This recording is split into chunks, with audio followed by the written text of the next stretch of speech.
que va a estar con nosotros. Muy buenas noches, hermanos, amigos. Ya estamos por aquí, ya estamos listos para empezar nuestra conferencia. Esperamos que todos estén también listos y desafortunadamente no vamos a poder tener oportunidad de interactuar como quisiéramos en el sentido de poder contestar preguntas, pero si alguien en el transcurso de la conferencia o después de la conferencia quiere enviar alguna pregunta o comentario, lo puede hacer con toda libertad. Quiero saludar particularmente y con mucho cariño a los hermanos que nos están viendo. Hay un grupo de personas viéndonos en Jalapa. No solamente nos están viendo una familia con sus invitados, también nos están viendo en otra casa. En fin, bienvenidos a nuestra conferencia, Dios les bendiga. A pastores que nos están acompañando también los saludamos. Estamos aquí ya, los matrimonios que pudieron asistir esta noche en la iglesia Emanuel, y estamos pendientes de nuestra transmisión de esta ocasión. Nuestra conferencia se llama 5 bases bíblicas de la integridad en el matrimonio. Y nosotros después de la conferencia vamos a tener un tiempo para platicar un poco acerca de las dudas y de las preguntas que suelen presentarse. Siempre en una conferencia hay diversos enfoques, pero quiero aclarar un asunto muy importante. Lo que vamos a compartir aquí van a ser enfoques bíblicos esencialmente. Es posible que alguien que no tiene una convicción bíblica o una convicción cristiana o un enfoque cristiano difiera. Nuestro propósito no es polemizar, pero quiero dejar en claro que nuestro enfoque es un enfoque cristiano y tiene un sustento bíblico para que nadie entre en crisis por eso. Así que si hay diferencias debido al enfoque bíblico o a la cosmovisión cristiana y la definición de una ética cristiana respecto del matrimonio, pues el propósito no va a ser polemizar con nadie. Queremos dar estos enfoques. Y la primera parte, comenzando a seguir nuestras ideas, es ¿qué dice Dios de lo que está sucediendo hoy con los matrimonios? Hermanos, como pastor quiero decirles, he estado desde hace muchos años, cuando menos una década y media o 2 décadas, observando la manera en la cual los matrimonios cristianos están siendo atacados de manera frontal, de manera directa, a matrimonios cristianos que están sufriendo y que están padeciendo. Y el terreno en el cual se están dando este tipo de situaciones no es cualquier terreno. Hay problemas en las finanzas, hay problemas en la administración, hay problemas en la disciplina con los hijos, hay problemas en la toma de decisiones cotidianas, hay problemas en cómo asegurarse el confort cotidiano, etcétera. Todo esto puede representar mucho del conflicto de los matrimonios hoy día. Está relacionado con la movilidad, la situación de tenerse que ir de un lugar a otro, con que uno de ellos trabaja en un lado y el otro en otro, y que tienen que pasar largas horas fuera de casa, este tipo de situaciones.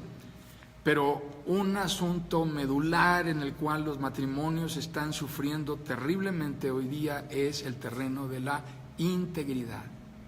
Ese es un asunto ético.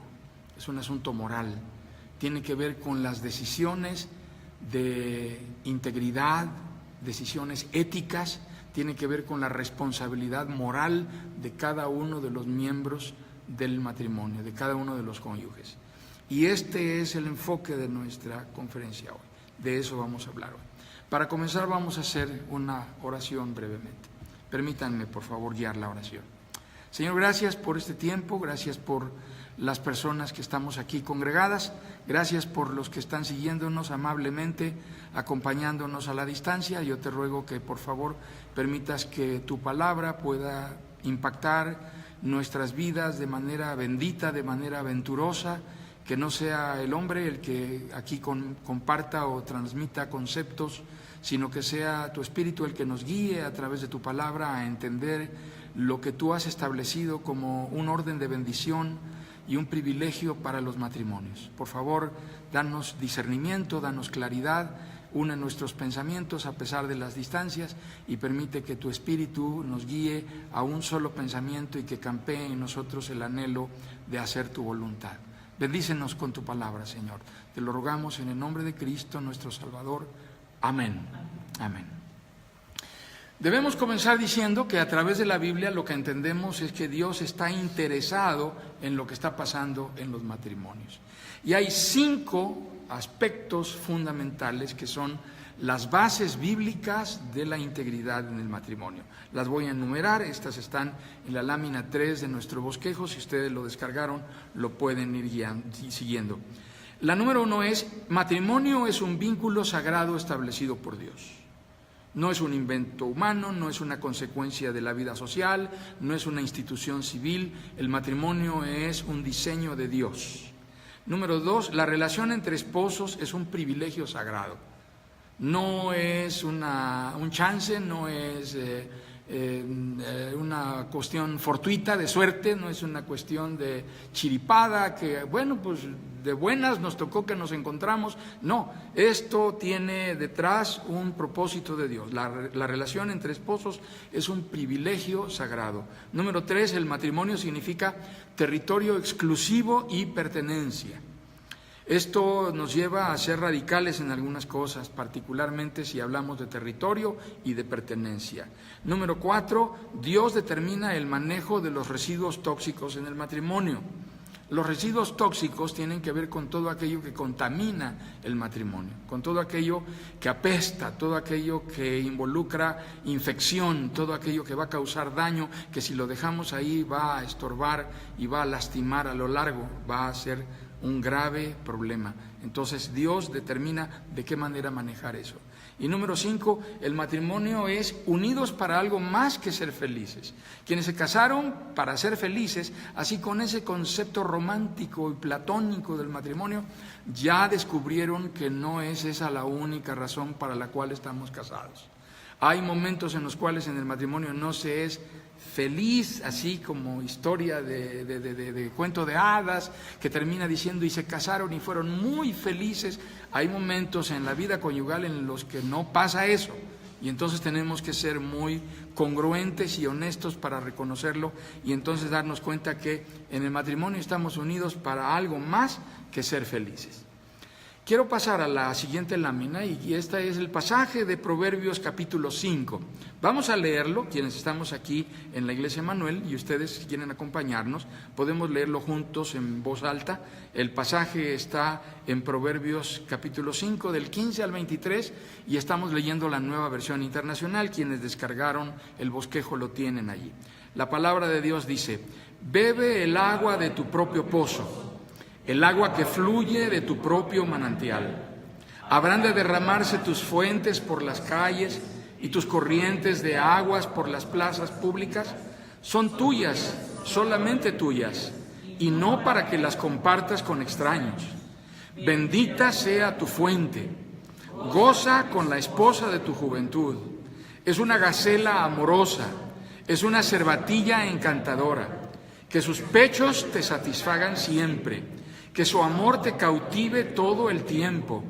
¿Por qué, hijo mío, dejarte cautivar por una adúltera?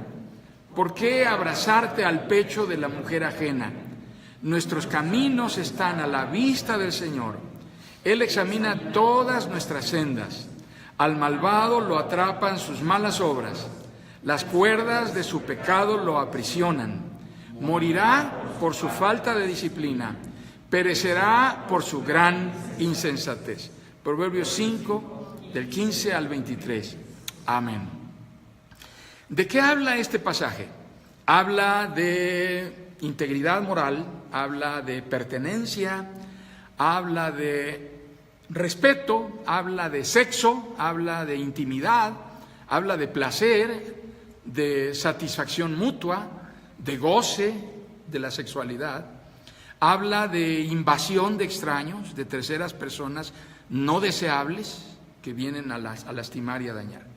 Esto que está aquí escrito es una descripción poética, una descripción clara, contundente del significado del vínculo sagrado del matrimonio, traducido en hechos. Y por eso, tomando como base esto que dice aquí, lo que dice la Escritura en la Epístola a los Hebreos, en el capítulo 13 de la Epístola a los Hebreos, que en la versión 60 dice: honroso sea en todos el matrimonio y el lecho sin mancilla. la cama sin deshonra, la cama sin vergüenza, la cama sin humillación, la cama sin violencia. Eso que dice la palabra nos refiere la importancia que tiene para Dios lo que sucede en la pareja, sobre las sábanas, debajo de las sábanas, fuera de la cama y dentro de la cama. El primer asunto es, matrimonio es un vínculo sagrado establecido por Dios. ¿Dónde lo vemos? Es Génesis. Cuando Dios estableció el matrimonio no esperó a que sucediera en las epístolas de Pablo, por ejemplo, que habla mucho del matrimonio, o en los evangelios en donde Jesús determina los principios y las bases de la vida de la nueva iglesia que él estaba plantando. No, las bases del matrimonio están establecidas en Génesis capítulo 1 y leemos los versículos 27 y 28, están allí en nuestro bosquejo.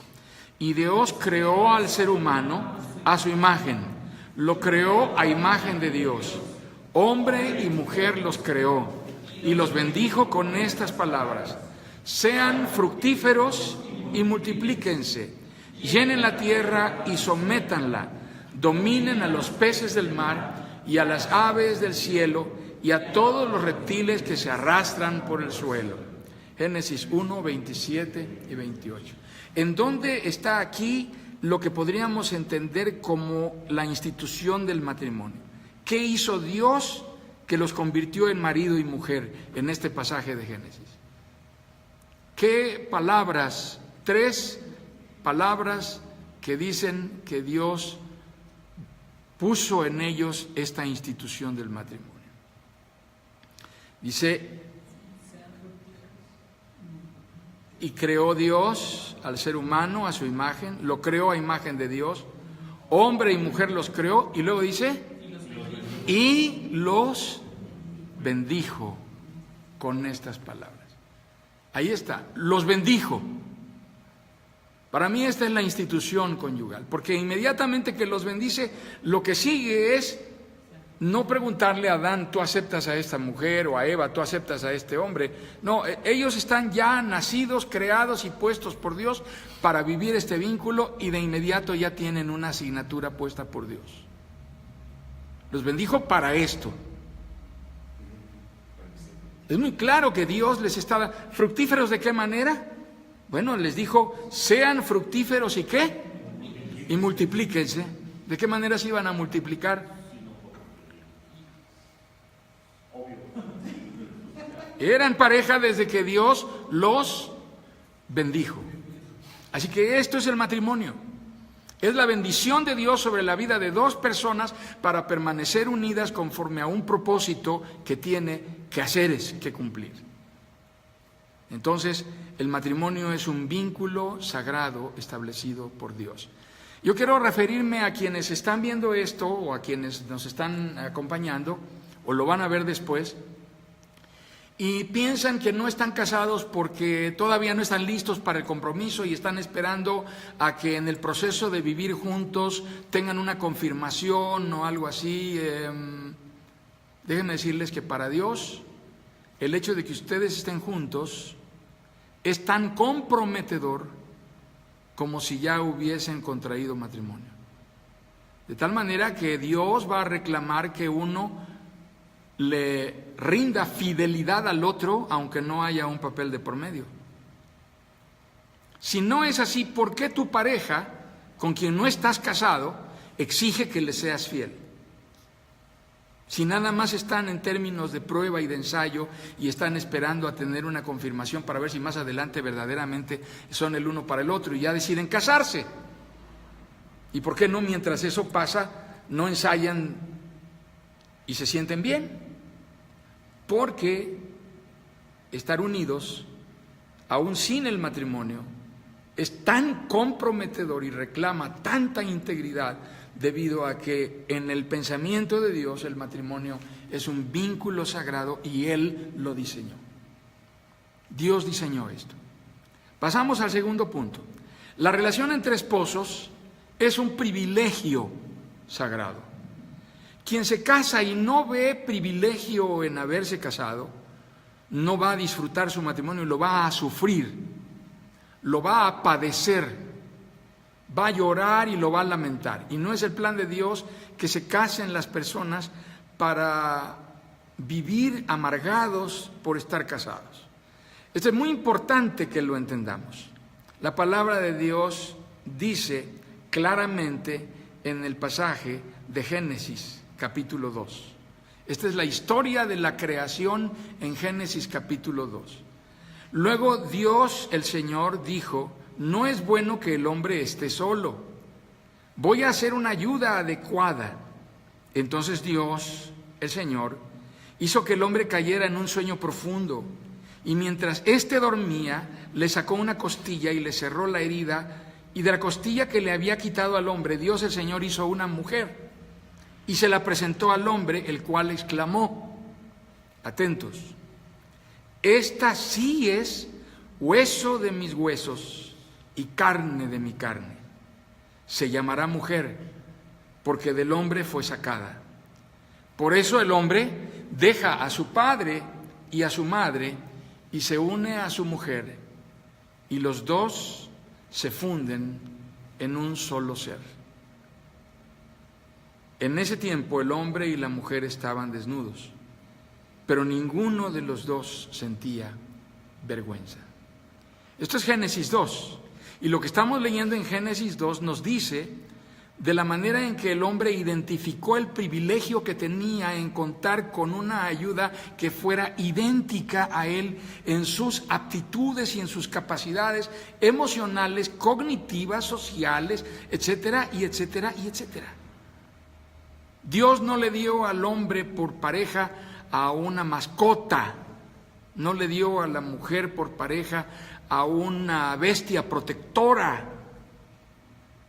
Dios le dio al hombre y a la mujer un ser que la hiciera y lo hiciera sentirse privilegiado por ser idéntico. Entonces la relación entre esposos es un privilegio sagrado porque ha sido otorgado por Dios. Debemos sentirnos privilegiados de tener una esposa. Debemos sentirnos honrados de tener un esposo. Por eso hay bendición en estar casado. Dice el libro de Proverbios: el que haya esposa haya el bien y la benevolencia del Señor. Así que quien está casado debe sentirse bendecido, ¿verdad? Yo sé que hay ocasiones en las cuales el matrimonio deriva en situaciones muy complejas y a veces decimos: Malaya, a la hora en que te conocí, ojalá nunca te hubiera yo encontrado, ¿verdad? Pero entendamos que eso pudiera ser solamente un episodio así. No pongamos atención a eso y dejémoslo pasar. Vamos a trabajar en cómo construir un matrimonio que nos haga sentir privilegiados. Pasamos a la tercera lámina. Matrimonio significa territorio exclusivo y pertenencia. El apóstol Pablo habla de esto y se refiere a esto precisamente tratando los temas de moralidad y de ética en el matrimonio. Esto es la primera carta de Pablo a los Corintios, en el capítulo 7. Quienes tienen el bosquejo lo pueden seguir. La palabra de Dios dice: pero en vista de tanta inmoralidad, cada hombre debe tener su propia esposa y cada mujer su propio esposo. El hombre debe cumplir su deber conyugal con su esposa e igualmente la mujer con su esposo. Atento, la mujer ya no tiene derecho sobre su propio cuerpo, sino su esposo. Tampoco el hombre tiene derecho sobre su propio cuerpo, sino su esposa. No se nieguen el uno al otro, a no ser de común acuerdo y solo por un tiempo para dedicarse a la oración. No tarden en volver a unirse nuevamente. De lo contrario, pueden caer en tentación de Satanás por falta de dominio propio. Primera carta a los Corintios, capítulo 7, versículos 2 al 5. Díganme, ¿por qué las parejas duermen separadas a veces? Una buena razón para que las parejas duerman separadas. ¿Porque están qué? Porque el marido ronca. Sí, se dice por ahí, las leyendas urbanas dicen que los maridos roncan, ¿verdad? Y algunos, según dicen las leyendas urbanas, roncan por varios lados, ¿verdad? Entonces hay que dejarlo dormir tranquilo a él e irme a dormir tranquila por otro lado yo, ¿verdad? La esposa se va a dormir aparte. ¿Hay más razones por las cuales los esposos duermen separados? Porque se enojan. Sí, se enojaron y ahora me voy a dormir yo afuera. Y el marido dice con mucha dignidad, no, tú no tienes por qué salirte, quédate en tu cama, yo veré a dónde me voy a dormir. Y ya va a ver si la vecina le abre la puerta, ¿verdad? Se va a dormir al coche, se va a dormir al garage, se va a dormir al jardín, a la bañera, a la sala, al cuarto de los niños, a inventar alguna historia. Papá, ¿por qué estás durmiendo aquí? Hijita, porque oí que estabas llorando en la noche y vine a ver qué te pasaba. Y ya me quedé dormido aquí contigo. Hijito, porque me dio miedo y dije, yo voy a ir con mi niño a que me dé un abrazo. Me vine a dormir contigo. Inventando los papás historias de por qué el papá amaneció durmiendo con el niño. Pero la palabra de Dios dice claramente que la razón justificada y única por la cual una pareja debiera separarse es porque tomaron el acuerdo de mutuo consentimiento para apartarse un tiempo el uno del otro para orar, para buscar la voluntad de Dios acerca de cosas que les preocupan, que quieren presentar delante de Dios. ¿Qué les parece? Qué interesante, ¿verdad? ¿Cuántas veces han dejado de tener intimidad de pareja porque están orando? Dijeron, esta noche no vamos a estar juntos, vamos a orar. Las parejas pocas veces, aún las más cristianas, pocas veces hacen algo como eso. Pero aquí marca la territorialidad. Dígame, si usted tiene un perrito y es su mascota, es un macho, y lo tiene en su cochera, lo tiene en su jardín o lo tiene en su casa, y de repente abre la puerta y se le sale el perrito, ¿a dónde va corriendo inmediatamente? Ya se le salió la banqueta y el primer lugar en donde se va a parar el perrito, ¿dónde es? El portón del vecino, el poste, la llanta del coche. ¿Y qué es lo primero que va a hacer el perrito? Va a hacer pipí. Va a hacer pipí. El perrito está cumpliendo con un instinto natural. Ese instinto natural lo lleva no a actuar diuréticamente. Uno se pregunta, ¿de dónde saca tanta orina, de verdad? Pero si hay 10 postes, en los 10 postes va a orinar un poquito en cada poste. La razón por la cual el perrito hace eso es porque está marcando su territorio. Él quiere que cada macho que pase por ese lugar sepa que allí es su territorio. Nosotros fallamos en marcar nuestro territorio. Y no me refiero a que los señores casados anden haciendo pipí por todos lados. Por favor, no se trata de eso, no somos perros. Pero fallamos en marcar nuestro territorio cuando no hacemos respetar los linderos de nuestra privacidad en el matrimonio. Cuando un matrimonio permite que terceras personas se inmiscuyan en lo que está pasando en el interior de su vida de pareja, cuando un matrimonio no solamente permite, sino que propicia la intervención y la presencia, la invasión de terceras personas en su ámbito de privilegio y de privacidad de matrimonio, lo que está haciendo es violentar los linderos de su propio territorio, y eso va a traer consecuencias. Eso los va a dañar. Eso es indispensable.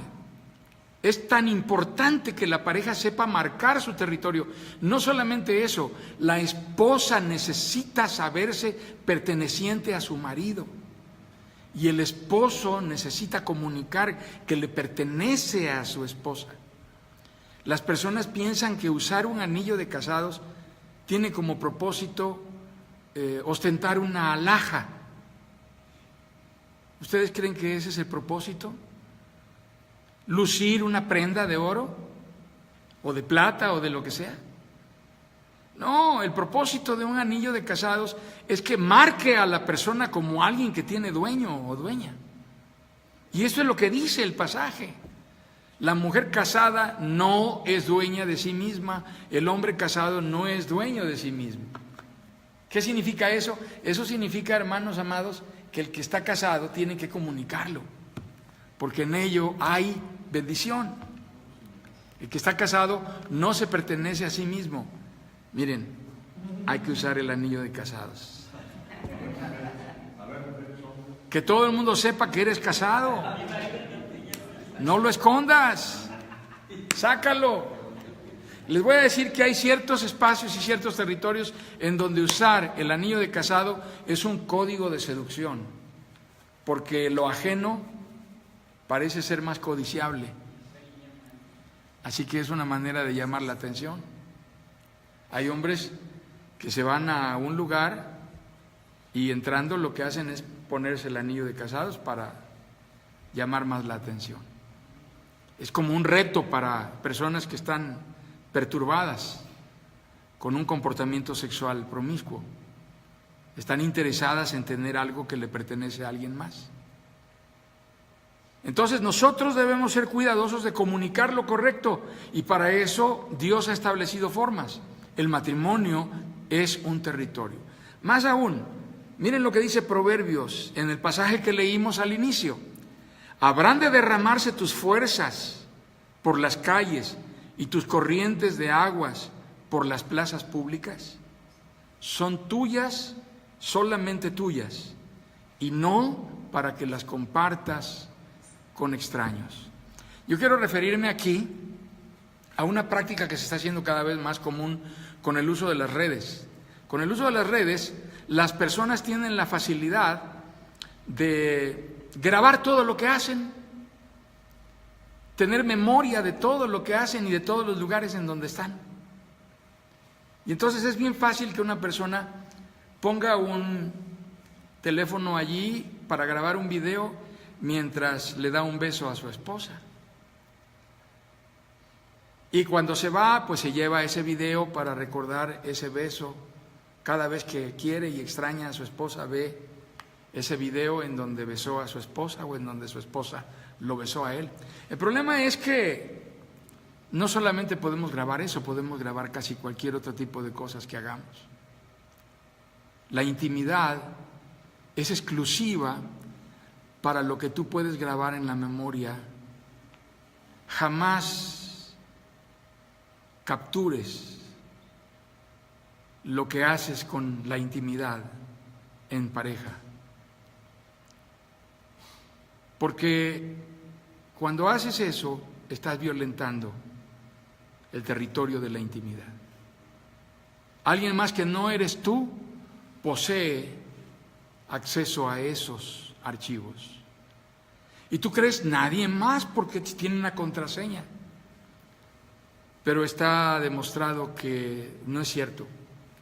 Todo lo que tú guardas en un aparato como este, todo lo que está en una memoria virtual, está a libre acceso de quien fabrica esto y de quien diseña estos sistemas. Y en cualquier momento puede entrar a lo que tú tienes como privado, como exclusivo, y puede ser sabido y puede ser divulgado. La intimidad de pareja no es para permitir que otros entren allí. Lo que hagas en lo privado, en la privacidad de tu intimidad, guárdalo en tu memoria, en tu corazón, gózalo en el momento, en el instante, y cultívalo para volver a experimentarlo y que eso nutra tu intimidad. Pero nunca metas a nadie más allí, nunca invites a nadie más, ni siquiera virtualmente. No guardes archivos de nada de eso, porque resultarás lastimado por hacerlo. Esto es algo que te va a causar un daño. Lo dice la palabra, Proverbios es muy claro. No es para los extraños contigo. Yo recuerdo en alguna etapa durante mi adolescencia, trabajé en un mercado, porque en el verano ayudé a un tío mío en su negocio, y en el mercado uno escucha todo tipo de historias. Y me acuerdo que algo que platicaban los hombres, los varones, adultos, algo de lo que se ufanaban era de lo que hacían en la cama. Y lo platicaban y lo divulgaban públicamente, se lo contaban a otros, y era un motivo de orgullo de a ver quién había hecho más cosas en la intimidad. Lo que la palabra de Dios dice es que lo que sucede allí no es algo para los extraños que están contigo, es de tu privacidad, de tu goce y de tu disfrute exclusivo, y no lo tienes que compartir con nadie más. Es para ti. El matrimonio significa territorio exclusivo y pertenencia. La cuarta lámina que vamos a visitar es: Dios determina el manejo de los residuos tóxicos. En 1 Corintios capítulo 6, los versículos 9 al 10, el apóstol Pablo dice claramente: ¿no saben que los malvados no heredarán el reino de Dios? No se dejen engañar, ni los fornicarios, ni los idólatras, ni los adúlteros, ni los sodomitas, ni los pervertidos sexuales, ni los ladrones, ni los avaros, ni los borrachos, ni los calumniadores, ni los estafadores heredarán el reino de Dios. 1 Corintios capítulo 6, versículos 9 al 10. Seguramente ustedes ya escucharon que algunas instancias de derechos humanos mundiales están gestionando que se cambien estos pasajes de la Biblia para que no lesionen los intereses de algunas personas que se sientan aludidas por lo que dice este pasaje. Pero esta es la regla del vivir recto. Esta es la regla del andar en integridad. Si quieres preservar tu matrimonio, si quieres cuidarlo y ocuparte de él y asegurarte de que va a estar limpio, cuídate de estas cosas.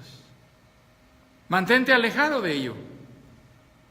Comprométete a cortar con lo que te contamina.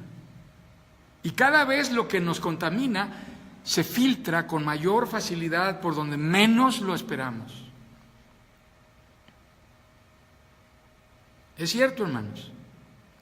Antiguamente, escuchar una historia entretenida en la radio o leer una revista con una historia entretenida a la cual le llamábamos novela, telenovela, fotonovela, era muy entretenido, era una manera de distraerse. Eran historias de enamoramientos románticos de color pastel, y todas las historias terminaban en que se casaron y fueron muy felices. Pero hoy día las historias que tienen ese contenido ya no llenan y no satisfacen, porque el mundo se ha vuelto más demandante y las historias que queremos escuchar necesitan tener otros elementos que sean más cautivadores, más seductores. Así que si tú quieres que una telenovela tenga éxito o que una película tenga éxito, tienes que empezar con una escena fuerte de sexo duro que cautive la atención desde el primer episodio, y la gente se va a quedar con la mente atada a la escena. Hay un lenguaje que se llama el lenguaje subliminal, que apela al subconsciente de las personas y que se ocupa de introducir pequeños códigos de pensamiento, pequeñas señales que quedan insertas como el ajuate. ¿Ustedes saben lo que es el ajuate? ¿Alguien ha caminado en una milpa con los brazos descubiertos? ¿Una milpa crecida? ¿Qué pasa si ustedes caminan en una milpa crecida con los brazos descubiertos? Se encuatan, le llaman, ¿verdad? Te llenas de ajuate. ¿Por qué? Porque la hoja del maíz tiene unos vellitos pequeñitos que se te ensartan en la piel Y mientras tú estás caminando por ahí no lo sientes porque estás acalorado, pero cuando tú llegas afuera y ya estás en calma, aquello te provoca una incomodidad, un escozor, una irritación, ¿verdad? Muchos de nosotros hemos estado por años contaminando en nuestra mente con el ajuate de estas ideas que vienen en el cine, que vienen en la televisión, y la televisión está cundida de escenas de erotismo, cada vez más erotismo. Las nuevas generaciones son iniciadas eróticamente más temprano.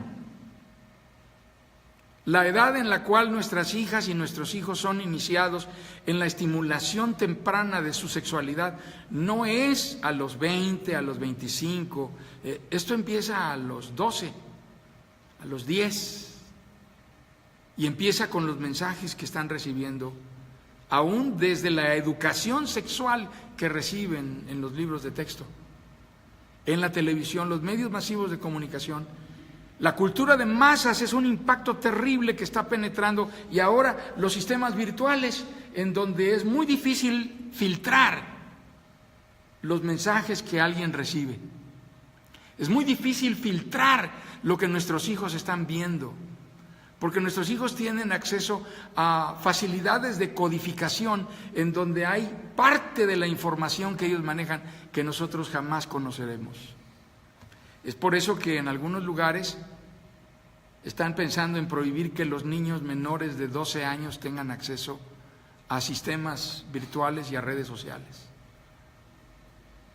Niños menores de esa edad no debieran tener acceso a este tipo de opciones, porque al mismo tiempo que son herramientas, también son alternativas de contaminación.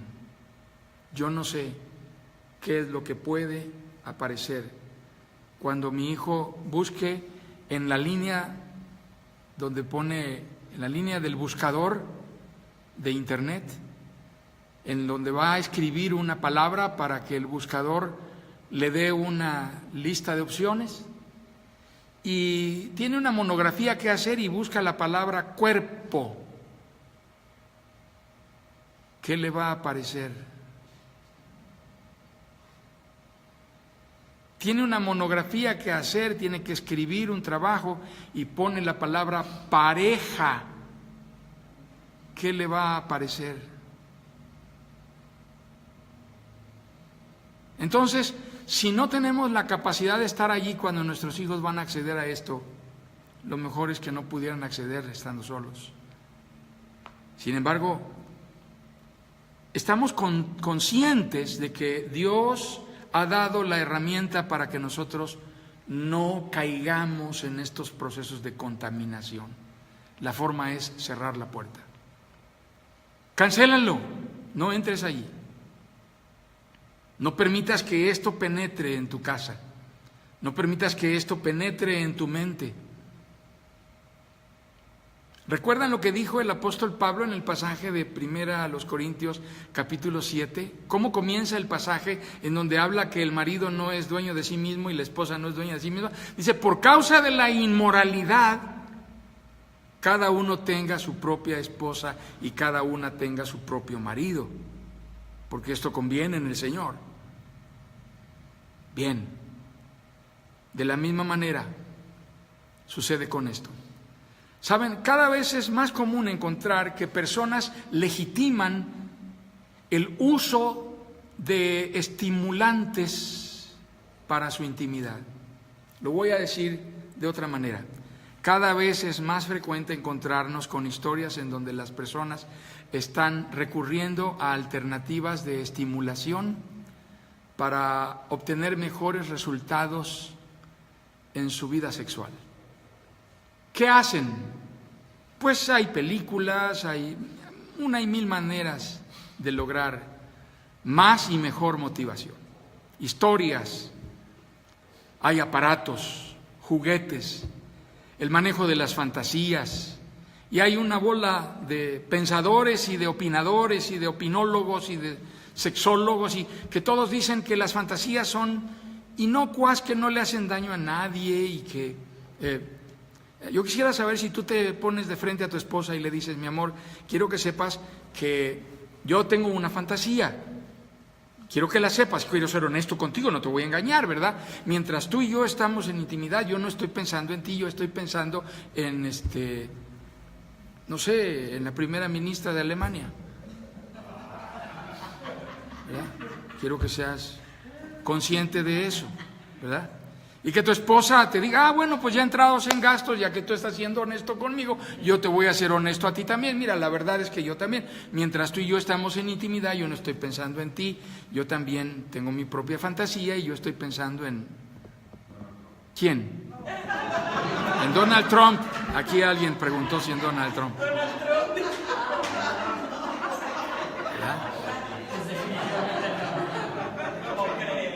¿Tú crees que los esposos se van a sentir a gusto? ¿Tú crees que tu esposa se va a sentir a gusto de escucharte decir esa confesión? Ninguna esposa y ningún esposo que se precia se sentirá a gusto sintiendo que tú estás siendo infiel a través de una fantasía, por muy fantasioso que sea el territorio en el que te muevas, porque tu esposa te reclama para sí misma y tu esposo te reclama para sí mismo. Y él quiere que cuando están en intimidad tú estés con él y con nadie más, como tú quieres que ella cuando estén en intimidad esté contigo y no con nadie más. Así que entendamos la lógica que hay detrás de lo que Dios dice y dejemos de jugar con estas ideas que nos parecen tan interesantes, pero que no tienen fundamento ético ni moral. Esto lastima, esto contamina, esto hiere. La pornografía hiere, las imágenes fantasiosas hieren. No conviene jamás que haya alguien más metido en la cama, además de la pareja que va a tener intimidad, aunque sea solo en fantasías. La mejor y más recta forma de honrar a Dios con la sexualidad en el matrimonio, y miren en dónde estamos hablando de esto, hermanos, estamos hablando de esto públicamente. Mi esposa y yo acabamos de cumplir 38 años de casados. La mejor y más recta forma de honrar a Dios en la intimidad, en la pareja, desde el enfoque bíblico y cristiano, es que tú y ella nutran su intimidad con el privilegio de su propio amor, de su propio cariño, de su propia ternura, de su propio compañerismo, de su propia confianza, más lejos todavía de su propia seducción. Esto es lo que Dios permite y esto es lo que Dios se goza en darnos, porque la sexualidad en el matrimonio es una bendición y las parejas deben disfrutarlo. Así que goza de la vida con la mujer de tu juventud, dice Proverbios capítulo 5. Aquí está escrito. Hay algo más que podemos leer en esto respecto de cómo Dios determina el manejo de los residuos tóxicos. Pablo dice en 1 Corintios capítulo 6, los versículos 12 y 13, versículos 15 al 17, todo me está permitido, pero no todo es para bien. Todo me está permitido, pero no dejaré que nada me domine. Los alimentos son para el estómago y el estómago para los alimentos. Así es, y Dios los destruirá a ambos, pero el cuerpo no es para la inmoralidad sexual, sino para el Señor, y el Señor para el cuerpo. ¿No saben que sus cuerpos son miembros de Cristo mismo? ¿Tomaré acaso los miembros de Cristo para unirlos con una prostituta? Jamás. ¿No saben que el que se une a una prostituta se hace un solo cuerpo con ella? Pues la Escritura dice, los dos llegarán a ser un solo cuerpo, pero el que se une al Señor se hace uno con Él en espíritu. Entendamos lo que hay detrás de esto. Lo que tenemos aquí, este cuerpo con el cual podemos disfrutar de la sexualidad, no es absolutamente nuestro, lo tenemos prestado, le pertenece a Dios y lo podremos usar de la manera recta y honorable para la cual Dios nos lo dio, incluyendo la sexualidad en el matrimonio. De manera que así está determinado por Dios, así hagámoslo. No deshonremos nuestra dignidad como seres creados a semejanza de Dios. Honrémosla viviendo en integridad, haciendo las cosas como a Dios le agrada. Todo me está permitido. ¿Quieres jugar con tu pareja? Puedes hacerlo. Hazlo de manera que no deshonres a tu esposa, que no violentes tu relación, que no lastimes su integridad, que no dañes sus principios, que lo que estás proponiendo hacer no sea sucio y no contamine, no infecte, no promiscuya, no rompa la confianza íntima que se tiene. De las cosas más dolorosas que un pastor tiene que escuchar es cuando una esposa le platica al pastor que su esposo le está pidiendo hacer cosas que ella no está dispuesta a hacer en la intimidad. Los pastores nos enteramos de cosas tristes a veces.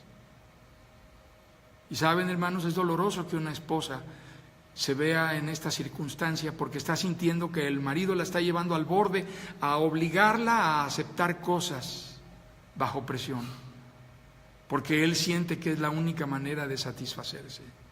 No forces la intimidad de tu pareja a hacer cosas que van a lastimar su vínculo, que van a deshonrar su unión y van a ofender a Dios, los van a denigrar a ustedes.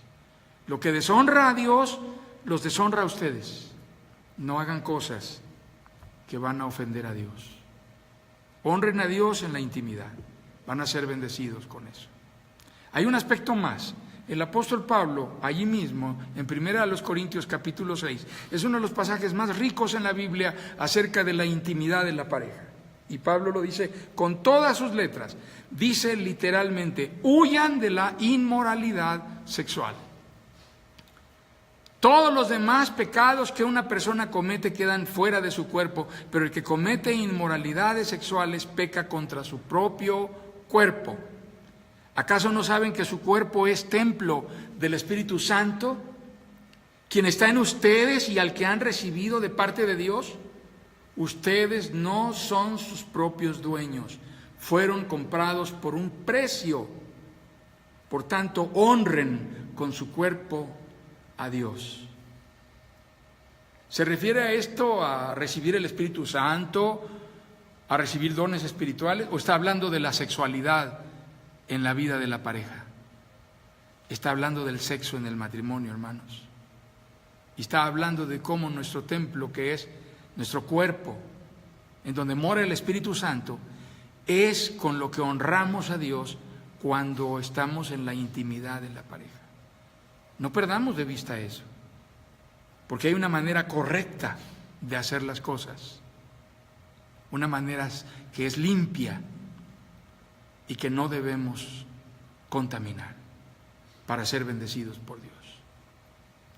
Así que Dios determina el manejo de los residuos tóxicos. No los toleres en tu vida, no los toleres en tu vida. Las señoras manejan residuos tóxicos todos los días. Tienen que ver con cosas que sacan del refrigerador. De repente abres el refrigerador y huele a muerto, ¿verdad? Ay, ay, ay, qué cosa se me quedó allí. Y allá encuentras en el fondo un poquito de frijoles refritos que ya tienen animales adentro y que destapas el traste y te hacen. Y que eso está invadiendo el olor, aunque esté encerrado, está invadiendo todo lo que está. El refrigerador es un área hermética cerrada. ¿Qué otra cosa contamina? ¿Qué otros residuos tóxicos manejan las señoras? Miren, lavan los trastes después de que comemos, y allí en donde se va el agua del fregadero, en el fondo de la tarjea hay una coladerita, ¿no es cierto? ¿Y qué va pasando con esa coladerita? Cuando terminan de lavar los trastes, ¿qué pasó? Ya está llena la coladerita de residuos de cebolla, de jitomates, de trozos de carne, de algún cuerito que nadie se comió, de algún chícharo, de una diente de ajo hervido que nadie se quiere comer, de pedazos de hueso. ¿Quién de ustedes tomaría eso para hacer un caldo para mañana? Toda esta pornografía y toda esta porquería y basura de promiscuidad sexual y toda esta basura de perversión que se vende, que se distribuye, párense en un puesto de periódicos y vean toda la inmensa sección de fotografías de revistas XXX, y todo eso está en la televisión, todo eso está en el internet, todo eso está, a donde quiera que ustedes vayan lo pueden ver, y lo ven los niños menores de edad que pasan enfrente de eso. Todo eso está a disposición para que nuestros hijos lo compren y hagan un caldito y se lo tomen. Y algunos maridos hacen calditos de eso, y algunos maridos están nutriendo su sexualidad de eso, y algunas esposas están viendo perversidad en internet.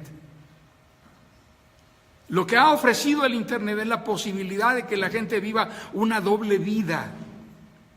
Y es tan confortable vivir una doble vida porque guardas una personalidad en el anonimato, y desde el anonimato te comportas de tal o cual manera en páginas que te ofrecen cierto tipo de cosas que consumes secretamente y que te estimulan y gratifican sexualmente, pero que no son inocuas. Eso corrompe en gran manera. Y eso es lo que vienes trayendo, y eso infecta, eso hace daño. No lo metas en tu vida. Dios determina el manejo de los residuos tóxicos y Dios no quiere que tengas parte con ello. El pasaje que leímos ahorita, en 1 Corintios 6:18, comienza diciendo: huyan de la inmoralidad sexual. El apóstol Pablo dice: no, en ninguna manera dice, hagan guerra espiritual contra la inmoralidad sexual, decreten, huyan de la inmoralidad sexual. ¿Saben por qué? Porque no hay valientes que prevalezcan de pie frente a este tipo de ataques. Lo mejor que podemos hacer es correr, irnos de allí lo más pronto posible, hacer lo que José hizo. Aunque tengas que dejar ahí la ropa, corre, mejor vete, mantén tu integridad y protege tu matrimonio. Finalmente vamos a la última parte de nuestra conferencia. El matrimonio significa estar unidos para algo más que ser felices. ¿Qué quiere decir esto? El apóstol Pablo dice en 1 Corintios 7, versículos 29 al 31, lo que quiero decir, hermanos, es que nos queda poco tiempo. De aquí en adelante, los que tienen esposa deben vivir como si no la tuvieran, los que lloran como si no lloraran, los que se alegran como si no se alegraran, los que compran algo como si no lo poseyeran, los que disfrutan de las cosas de este mundo como si no disfrutaran de ellas, porque este mundo, en su forma actual, está por desaparecer. Si tú vives con la percepción de que los días de este mundo están contados y de que lo que estás disfrutando debes disfrutarlo con gozo, con modestia, pero no te engolosines porque eso no es eterno. El matrimonio no es eterno. Para quienes lo están sufriendo, qué bueno que lo están oyendo. El matrimonio no es eterno. Es hasta que la muerte nos separe. Sí, aquí algunos hermanos están diciendo, gloria a Dios, ¿verdad? Pero algunos pueden durar hasta los 80 o hasta los 90 años y seguir casados, ¿verdad? Sin embargo, debemos entender que el propósito para estar casados es algo más que ser felices. Vamos a enfrentar muchos sinsabores. El propósito del matrimonio es perseverar unidos. a pesar de las infelicidades, a pesar de las desdichas. Y van a haber muchos momentos muy infelices, momentos muy estrechos, momentos muy limitados, muy escasos, momentos en los cuales las decisiones que tomaremos serán dolorosas, momentos de ruptura, momentos de enojo, y a pesar de eso haremos que el vínculo prevalezca. Y ese es el propósito del matrimonio. Honrar el matrimonio significa permanecer allí, a pesar de todo. Fíjense que cuando leímos el pasaje anterior, no dice que con relación a la inmoralidad huyamos del matrimonio. No, dice huyan de la inmoralidad sexual. Pero con respecto al matrimonio, nos dice permanezcan. Así que somos llamados a entender que estamos viviendo los tiempos aciagos del escatón, como se llama en el Nuevo Testamento, que son los tiempos finales, los días en los cuales todo está por terminar, los días en los cuales las cosas que estamos viendo son señales del fin de los tiempos. Tengamos paz. Si estamos casados, disfrutemos de nuestro matrimonio, pero en el entendido claro, en el discernimiento de que el matrimonio no es eterno. Estamos allí temporalmente mientras Dios nos da vida, y debemos hacer que nuestro vínculo persevere, porque ese es el propósito de Dios, que perseveremos hasta que la muerte nos separe. Cuando nosotros leemos Romanos capítulo 12, casi siempre lo que nos imaginamos es la iglesia.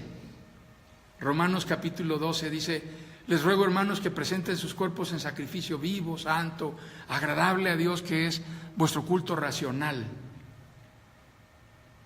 Pero, ¿qué pasa si aplicamos esto al matrimonio?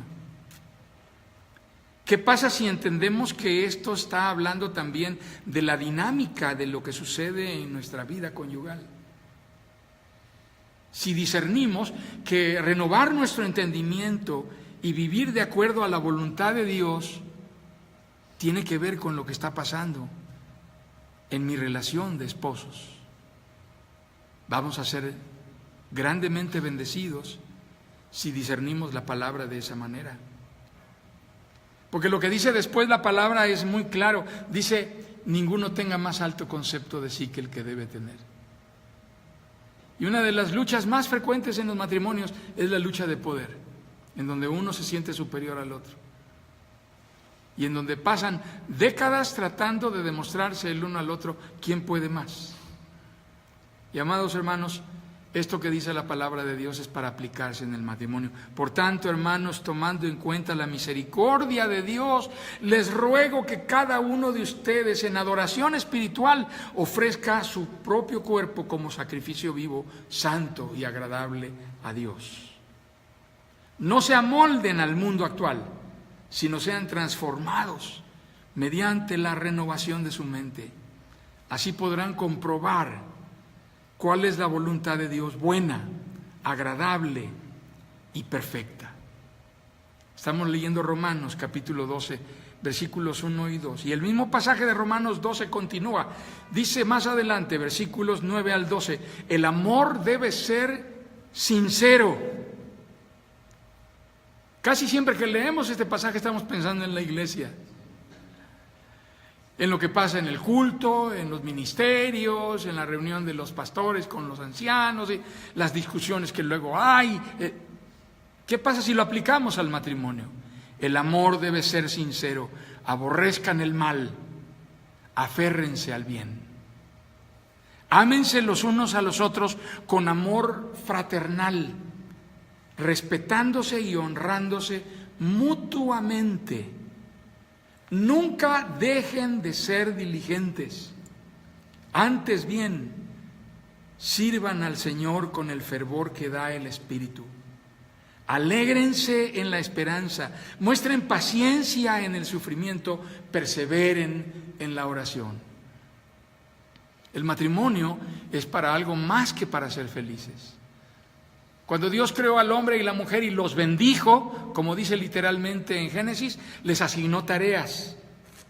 La primera tarea que Dios les asignó fue multiplicarse, y la siguiente tarea que Dios les asignó fue ejercer dominio. Estamos puestos por Dios como esposos para ser una extensión del gobierno de Dios en el mundo. Por eso es que cada uno de nosotros gobierna su propio territorio. Tú estás gobernando tu propio territorio y Dios quiere que lo hagas en nombre suyo, de parte de Dios. Que ejerzas señorío de parte de Dios como un reflejo de la justicia, de la misericordia, de la fidelidad de Dios. Sobre tu esposa o tu esposo, sobre tus hijos y sobre las personas, las vidas que vendrán a través de tus hijos a estar bajo tu custodia. ¿Entiendes cómo eres una extensión del gobierno de Dios al estar casado? Este es el plan de Dios, este es el propósito de Dios. Amados hermanos, estamos terminando nuestra conferencia. Confío en el Señor que haya sido por lo menos una oportunidad de provocarles para reflexionar en estas cosas, sobre todo en todos estos pasajes de la palabra. Si no han descargado el archivo, descárguenlo, está en un formato muy fácil de acceder y también lo pueden leer desde su archivo online, que no necesita descargarse, lo pueden leer en línea y pueden disfrutarlo o pueden compartirlo. Quiero agradecer a quienes nos están acompañando. Algunos hermanos en Tampico nos iban a acompañar, hermanos en Veracruz, otros hermanos en Jalapa. Veo algunas caras de Veracruz por aquí, algunos hermanos de aquí del Estado de México, de la Ciudad de México, me alegra verlos. Y mi iglesia, voy a girar la cámara para que vean la inmensa muchedumbre que hay aquí en la iglesia Emmanuel, que nos está acompañando en esta noche. Saluden, hermanos, por favor. Estos hermanos que están aquí, que son unos cuantitos escuchando la conferencia, ustedes dirán, ay, pero qué poquita gente tiene aquí, ¿no? Gloria a Dios. Estos son los que sostienen el ministerio, hermanos. Así que no vayan a pensar mal de ellos. Oren por ellos, por favor, que Dios los ayude, los socorra y los bendiga, porque estos fieles son los que sostienen el ministerio. Bendigo a Dios por la vida de esta iglesia que ha sido fiel y generosa. Gloria a Dios, hermanos. Así que me gozo en ustedes, hermanos. Gracias por estar aquí. Dios les bendiga. Me despido de ustedes. Ojalá y los que se quedan en grupos pequeños todavía puedan compartir un poquito con una taza de café en la mano. Gracias por acompañarnos. Vamos a finalizar la conferencia y la vamos a subir esta noche para que mañana esté disponible, no solamente en el muro de Facebook, también estará disponible en YouTube. Gracias por sus comentarios. Dios les bendiga. Gracias por estar aquí.